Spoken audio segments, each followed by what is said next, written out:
What's up, guys?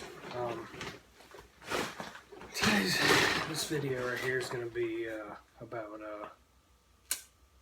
emotional detachment and how that works along with depersonalization and anxiety, and how a lot of people can't seem to grasp the concept of how being null and void of your emotions can affect your memory. And it can. It's actually one of the biggest factors in memory, in my opinion. I'm not a doctor, so you don't have to take this as fact, but it is something I've had quite a bit of time being involved with and studying with my own anxiety and depersonalization. But think about if that's a memory. Okay, sorry, I'm not a good drawer and I have terrible handwriting. Let's say there's two aspects to a memory: your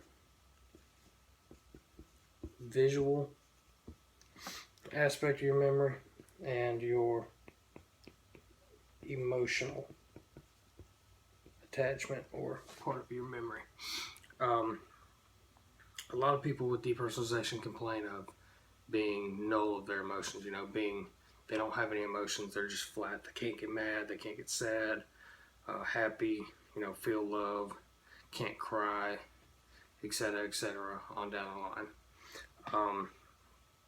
And a lot of this is because your emotions have been turned off by your brain. It's part of that depersonalization defense mechanism, is turning off your emotions, because emotions do in fact cause a lot of stress on your brain, and your brain's defense mechanism of depersonalization is trying to cause less stress.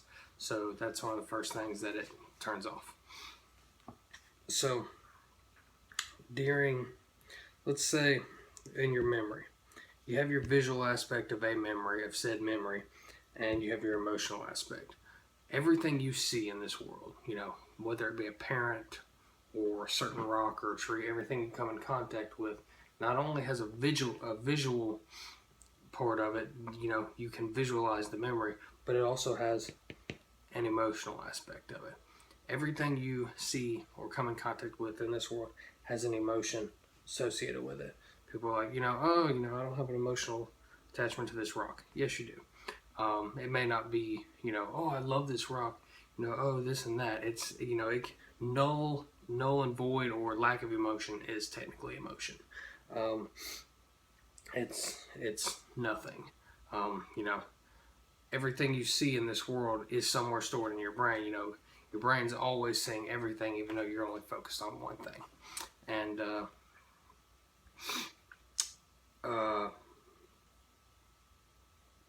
so, when you see your mom, if you have a good relationship with your mom, you feel love when you see her, because that's the emotion you have attached to seeing your mother.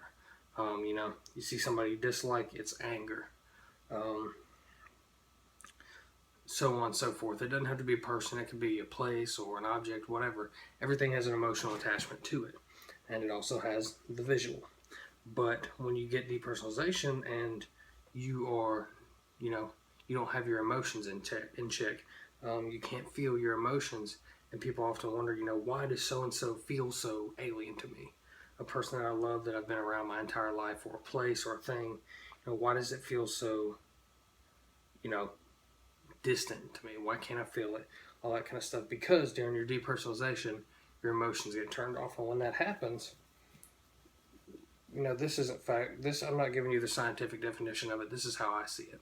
When that happens, you still have your visual part of your memory, and you can still see it. You still know, hey, that's my mom when you see her.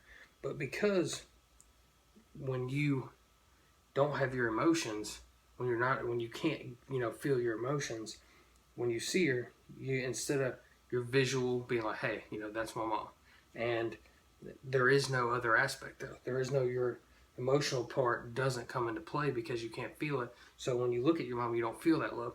So your brain is automatically confused because it's not feeling its memory the right way.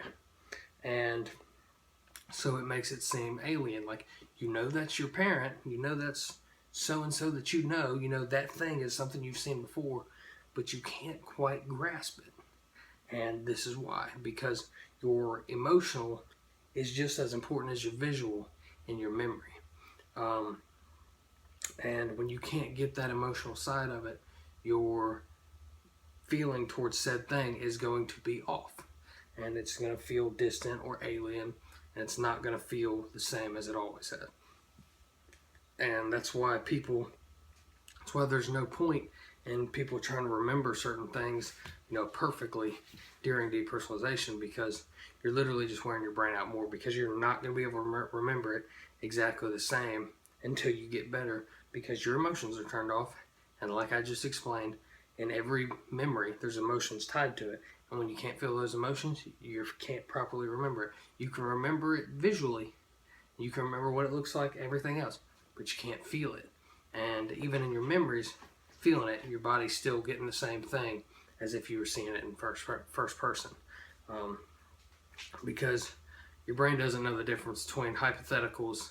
Your subconscious brain doesn't know the difference between your hypotheticals and the real thing. It's the same reason when you think about a threat, you get nervous, the same way you would if there was an actual threat near you. So, in order to help this aspect of your depersonalization, you got to get out and you got to do things to feel those emotions. Whether it's awkward situations or being around family members, or go out, find a girl, fall in love, get your heart broke, whatever. Hang out with your boys or girls, and do things to feel emotion.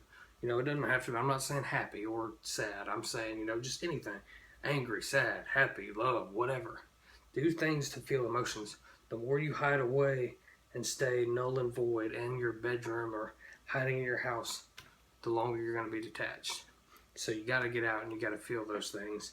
And to me, that's one of the most important aspects to recovery, is connecting with your emotions again.